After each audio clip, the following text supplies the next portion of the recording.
Nagbukas ang pelikula kay Jiang Pansu, isang kilalang gangster at pinuno ng Hanhu Business Empire. Tinatamasa niya ang marangyang buhay kasama ang asawang si Soyeon, na anak ni Mr. Han. Ang pagpapakasal ni Jiang sa kanya ay kalkuladong hakbang, na ang layunin ay agawin ang kontrol sa malaking kayamanan ng kanyang ama. Isang araw, inobserbahan ni Jiang ang itinatayong gusali ng kanyang kumpanya bago nagpas siyang kumain ng isang mangkok ng ramen sa kalapit na tindahan.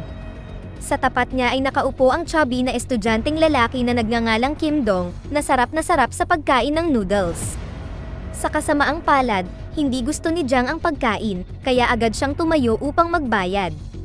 Samantala, napagtanto ni Dong na nakalimutan niya ang kanyang wallet, kaya ipinaalam niya sa may-ari ng tindahan na wala siyang pambayad.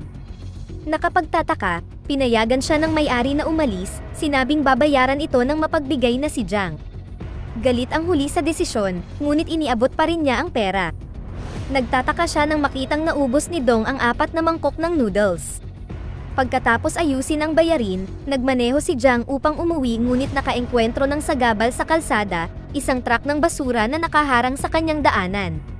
Samantala, kasalukuyang nasa gilid ng rooftop si Dong, na sinusubukang kunin ang kanyang sapatos. Sa hindi inaasahang pangyayari, dumulas ang kanyang paa at bumagsak mula sa gusali.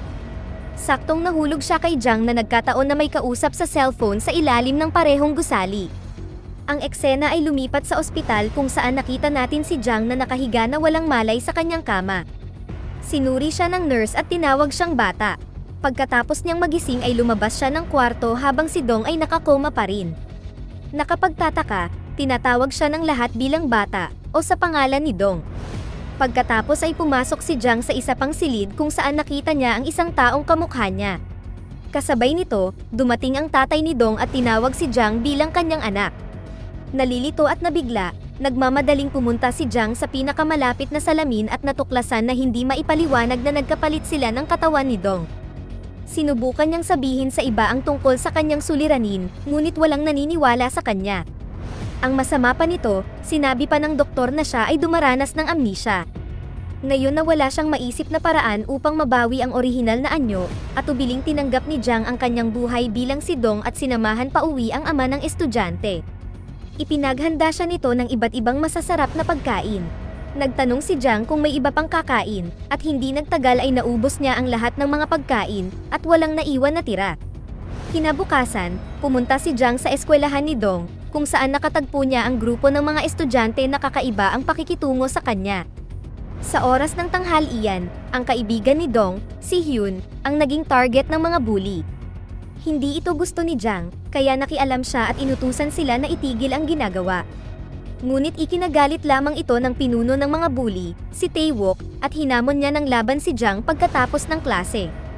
Dahil ang ating bida ay isang gangster, hindi siya natinag sa mga ganitong away, kaya kumpiyansa siyang nakipagkita sa mga bully pagkatapos ng klase. Pagkatapos ay sinampal niya ang bawat isa sa kanila bago inagaw ang cellphone ni Taewook bilang parusa. Sa gabi, tiningnan ni Jiang ang cellphone ng bully at natuklasan ang isang video na nagpapakita kung paano napilitang maglakad si Dong sa gilid ng gusali na humantong sa kanyang pagkahulog. Ikinagalit ito ni Jiang, kaya nagpasya siyang kumilos. Kinabukasan sa paaralan, hinarap niya ang mga bully, at binalaan sila na huwag guluhin ang sinumang estudyante. Ginamit din niya ang video para i-blackmail sila upang sumunod sa utos. Sa kabilang banda, nalaman natin na ang asawa ni Jiang, si Yeon, ay may kalaguyo. Sigurado siyang hindi ito malalaman ng kanyang asawa dahil nakakoma ito. Sa kanyang kamalasan, nahuli siya ng kaaway ni Jiang, si Boss Yang. Binlockmail siya ng lalaki para tulungan siyang sirain ang career ni Jiang. Dahil walang ibang pagpipilian, nakipagsanib puwersa si Yeon kay Yang at nagsimulang maghanda na ibagsak ang kanyang asawa. Kasabay nito, binisita ni Jiang ang kanyang assistant, si Chul, na nagbabantay sa katawan ng kanyang boss, sa pag-aakalang siya ang nakakoma. Sinubukan ni Jiang na sabihin siya ang boss niya, ngunit iniisip ni Chul na biro lang iyon.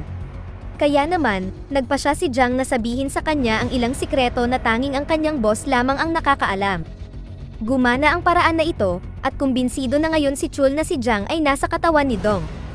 Habang nakikibalita ang dalawa sa mga nangyari, nalaman ni Jiang na nagpaplano ang kanyang asawa na patayin siya. Kinabukasan, pagkatapos ng klase, nabangga ni Hyun si Jang at nalaglag ang pink na stuffed toy. Pinulot ito ni Jang, hinabol siya saglit, at ibinalik ito. Sa sandaling iyon, dumating din ang nanay ni Hyun na si Misan para sunduin ang kanyang anak. Sa sandaling nakita ni Jang si Misan, nabigla siya dahil siya ang dati niyang kasintahan na iniwan niya noon upang pakasalan si Yeon. Agad na tumakbo si Jang palayo at iniisip kung anak ba niya si Hyun. Upang makasigurado, hinila niya ang ilang hibla ng buhok ni Hyun sa kanilang sumunod na pagkikita at nagpa siya na magsagawa ng DNA testing. Sa kanyang lubos na pagkabigla, ang resulta ng DNA ay lumabas na positibo, at naging maliwanag na si Hyun ay kanyang tunay na anak. Matapos makuha ang impormasyong ito, nalungkot si Jang dahil iniisip niya na hindi siya naging mabuting ama at mapagmalasakit na asawa. Dahil dito, nakipagkita siya kay Chul at humingi ng payo para pasayahin ang nawalay na pamilya. Iminungkahi ng assistant na ayusin muna ang sarili at magbawas ng timbang. Hiniling din ni Chul sa kanyang boss na imbitahan si Hyun sa fitness session. Sa sumunod na eksena, dumating si Hyun sa gym at sumama kay Jang para sa workout session. Noong una, hindi niya gusto ang lugar ngunit kalaunan ay nakumbinsi siya ni Chul na nakadisguise bilang trainer at ibinalik siya. Pagkatapos ay tinuruan siya kung paano ipagtanggol ang sarili habang isinasagawa ni Jang ang pagbabawas ng taba sa kanyang katawan. Matapos magtrabaho ng husto sa loob ng ilang buwan, naging eksperto sa pagtatanggol sa sarili si Hyun at naging gwapo si Jong, na ikinagulat ng lahat sa paaralan, at maging ang mga bully ay nagulat sa kanyang bagong hitsura. Sa oras ng tanghalian, sinubukan ng isang babae mula sa grupo ng mga bully na harasin si Hyun, ngunit sa kanilang pagkagulat, ipinakita ni Hyun ang ilang kahangahangang galaw sa karate at ibinagsak siya sa lupa. Lahat ng tao sa paligid ay nagulat nang makita ang ganitong kakayahan at kumpiyansa mula kay Hyun. Matapos malaman na tinuruan ni Dong, aka Jang, ang kanyang anak ng mga kasanayan sa pagtatanggol sa sarili, pinapunta siya ni Misan sa kanyang tindahan at inalok siya ng isang mangkok ng ramen bilang tanda ng pasasalamat. Sa sandaling iyon, tinawag ng bastos na customer si Misan sa kanyang mesa at hinampas sa puwitan. Ikinagalit ito ni Jang, at lumapit siya sa lalaki at sinimulan siyang bugbugin. Agad siyang pinigilan ni Misan at napansin na ang kanyang mga salita at kilos ay katulad ng sa dati niyang kasintahan. Nang maglaon, umupo si Jang at isiniwalat na siya talaga si Jang at nagkapalit ang katawan nila ni Dong. Noong una, ayaw maniwala ni Misan ngunit nang simulan niyang sabihin ang tungkol sa mga oras na magkasama sila, sa wakas ay naniwala na siya. Sa kabila nito, galit pa rin si Misan dahil sa pag-iwan nito sa kanya noong mas kailangan siya nito. Kaya naman, hiniling ni Misan sa kanya na huwag na siyang babalik pa. Kinabukasan, habang magkasamang nakaupo sina Hyun at Jang sa paaralan, isang miyembro ng student council, si Minho, ang lumapit kay Hyun at inimbitahan siya sa kanyang birthday party. Hindi na nagdalawang isip pa, agad na tinanggap ni Hyun ang imbitasyon, lingid sa kaalaman niya na may ibang intensyon si Minho. Nang maglaon, nakipagkita si Jang kay Misan sa restaurant at humingi ng paumanhin para sa nagawa noon. Galit pa rin ang huli at nagpas siyang umalis. Ngunit sa sandaling iyon, hinawakan siya ni Jang at hinalikan siya, na ikinagulat ng lahat sa restaurant.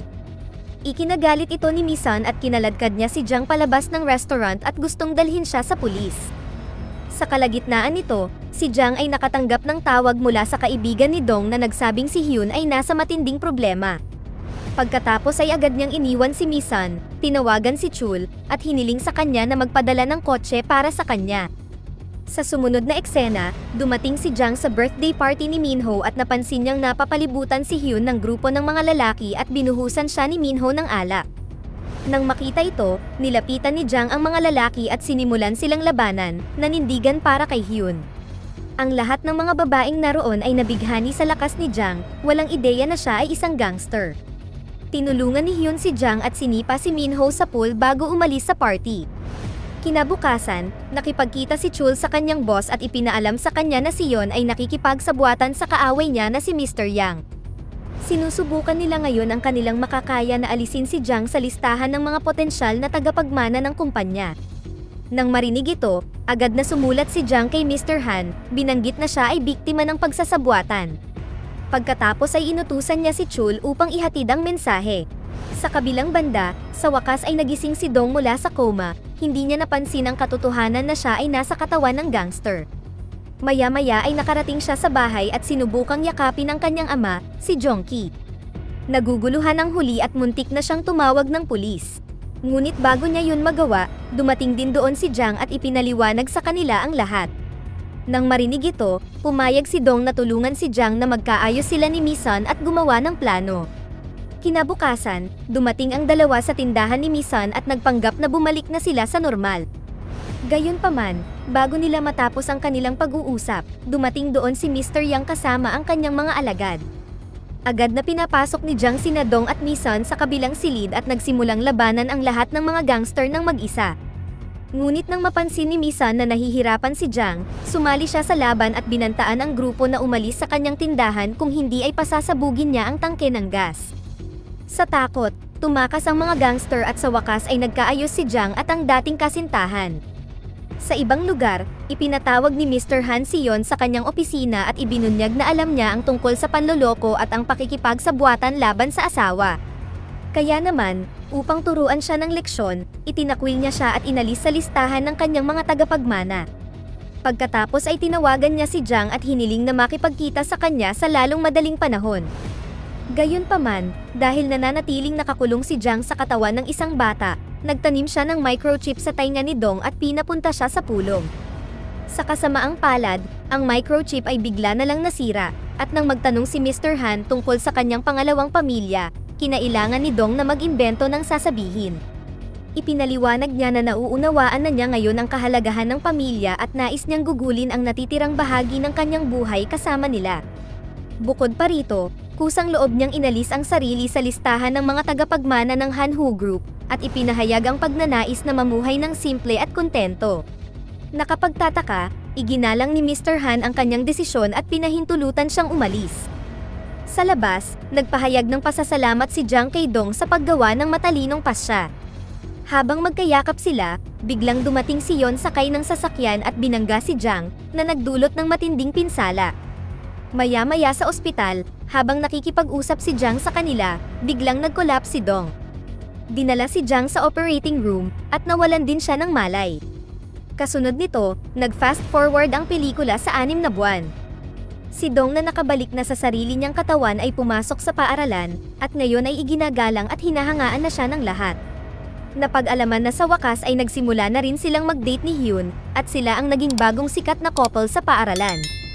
Sa wakas ay gumanda na rin ang buhay ni Dong, na dati ay itinuturing na isang talunan at binubuli ng lahat. Para naman kay Jang, nagbago na rin siya, at hindi na siya nananakot ng mga tao para kumita. Nagtapos ang pelikula habang tinutulungan niya si Misun sa kanyang bagong negosyo sa restaurant. Dito na nagtatapos ang ating kwento. Sana ay nagustuhan nyo, mag-subscribe na kung hindi ka pa nakasubscribe, pindutin na rin ang notification bell at like button upang matulungan ang channel, and leave a comment down below, and as always, thank you for watching.